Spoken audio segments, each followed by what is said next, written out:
Bonjour à tous, j'espère que vous allez bien en cette période de confinement. Je m'appelle Émilie Vergne et je suis avocate au barreau de Paris.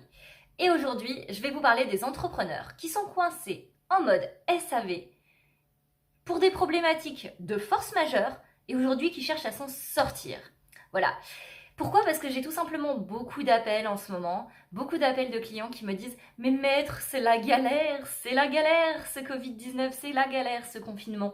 Je ne sais pas quoi faire, je passe mon temps à répondre à des foutus mails. Voilà, et en plus, je dois faire des remboursements, je ne sais même pas comment m'en sortir et je ne peux pas adapter mon activité en ce moment, donc j'ai que des problèmes. La liste des problèmes s'accumule et puis là, les solutions, je peux pas, j'ai pas de temps, je sais pas comment faire. Ok, alors déjà, on va commencer par regarder la notion de force majeure. Qu'est-ce que c'est que la force majeure? La force majeure, c'est un événement extérieur, imprévisible et irrésistible qui rend du coup l'exécution totalement impossible. Donc, dans le cadre par exemple d'un Covid-19, effectivement, le Covid-19 est complètement extérieur à votre contrat, donc le premier critère est rempli. Est-ce qu'il était imprévisible?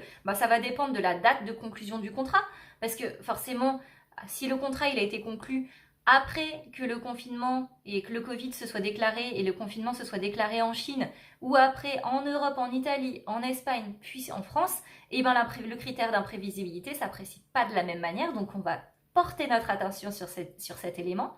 Et puis il y a un troisième élément cumulatif qui est le critère de l'irrésistibilité, à savoir est-ce que votre contrat, c'est impossible de l'exécuter ou est-ce qu'il peut être reporté? Et dans ce cas-là, s'il a une possibilité de report, il n'y a pas de force majeure. Ça, c'est ce que prévoit la loi. Maintenant, on va regarder ce que dit votre contrat, parce qu'il est tout à fait possible que dans votre contrat, vous ayez prévu des choses qui sont complètement différentes. Et oui, le contrat, c'est la loi des parties. Et si les parties ont prévu des choses différentes, ce sont ces dispositions qui vont s'appliquer, sauf si elles sont contraires à l'ordre public, donc elles sont contraires aux bonnes mœurs. Donc on va aller regarder du coup votre contrat, comment vous en sortir, vous regardez votre contrat et vous regardez quels sont les types d'obligations que vous aviez prévues dans votre contrat. Est-ce que c'était est-ce que c'était un produit ou est-ce que c'était une prestation? Après, est-ce que le report est possible?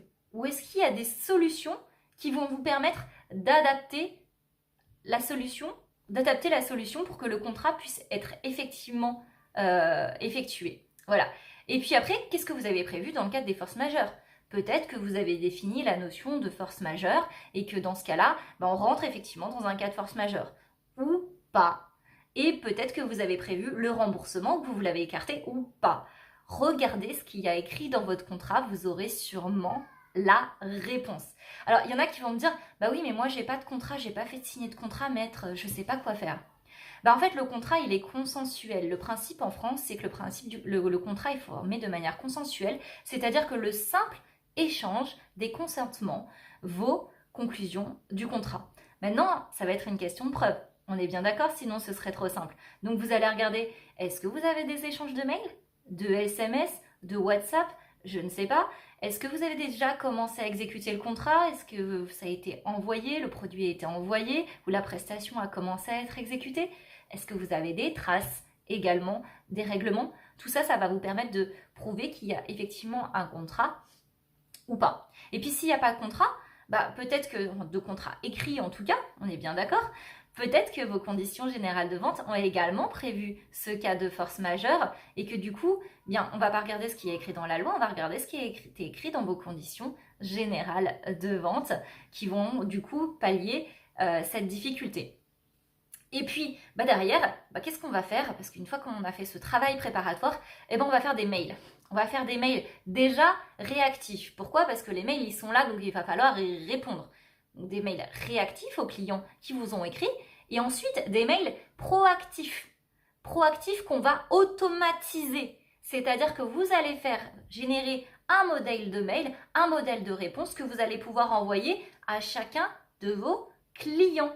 Voilà, pour éviter justement le fameux mail qui va vous envoyer. Comme ça, vous avez déjà prévenu de ce qui allait se passer et de comment vous gérez cette crise, ce qui montre le sérieux et donne du crédit en plus à l'image de votre entreprise. Alors dans ce mail, qu'est-ce que vous mettez? Déjà, vous rappelez le contenu du contrat. Vous rappelez du contenu du contrat, qu'est-ce qu'il y a dedans? Quelles sont vos obligations respectives?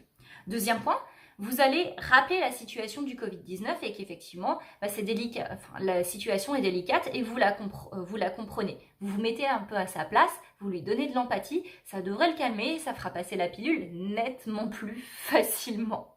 Voilà. Après, vous rappelez également toutes les solutions qui sont possibles, que vous avez déjà anticipées. Du coup, ça va vous permettre de montrer que ça écarte, donc vous le dites, ça écarte du coup le cas de force majeure et donc toute possibilité de remboursement. Vous le précisez de manière très claire et effective, c'est pas équivoque, il n'y a pas de possibilité d'interprétation. Vous avez dit les choses et ce de manière claire, significative. Et donc, après, qu'est-ce que vous allez faire? Vous allez tout simplement réfléchir également à votre contrat. Est-ce que vous souhaitez en rédiger un pour éviter de vous retrouver dans ce type de galère? Ce serait pas mal quand même, hein. Ou des conditions générales de vente. Et puis dans ce cas-là, pour pouvoir rédiger votre contrat et vos conditions générales de vente, c'est quoi votre vision de l'entreprise? Comment est-ce que vous voulez gérer ce type de crise en vrai? Va falloir vous positionner juste 2 secondes et vous réfléchir à quelle est votre vision de l'entreprise, quelle est votre vision du relationnel avec le client, comment est-ce que vous pouvez anticiper toutes ces difficultés pour éviter de vous retrouver dans ce genre de situation et vous vous rendez bien compte parce que c'est quand même particulièrement bloquant.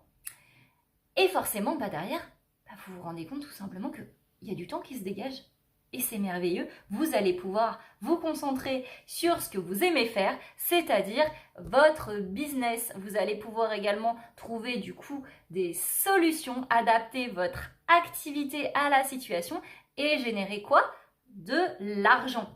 Alors, vous allez me dire, oui, mais j'ai peut-être un doute, c'est clair, mais j'ai des questions à me poser. Déjà, commencez par vous installer, réfléchissez en fonction de tous les éléments que je vous ai donnés là. Et puis si vous avez un doute, effectivement, ce serait quand même intéressant de passer par un avocat parce que aucune information plutôt ne remplace une consultation personnalisée, soyons bien conscients. Et oui, c'est un investissement, on est bien d'accord, mais quel est l'investissement le plus important?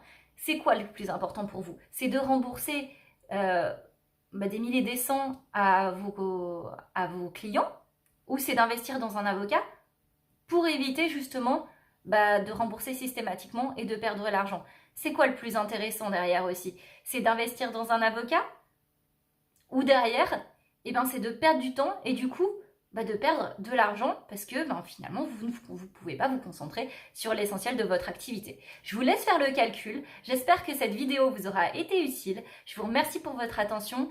Pensez surtout, si vous aimez la chaîne, à vous abonner, s'il vous plaît, à liker la vidéo et à partager parce que cette information peut être utile à d'autres personnes et c'est le but de ma chaîne, de partager au plus de monde possible.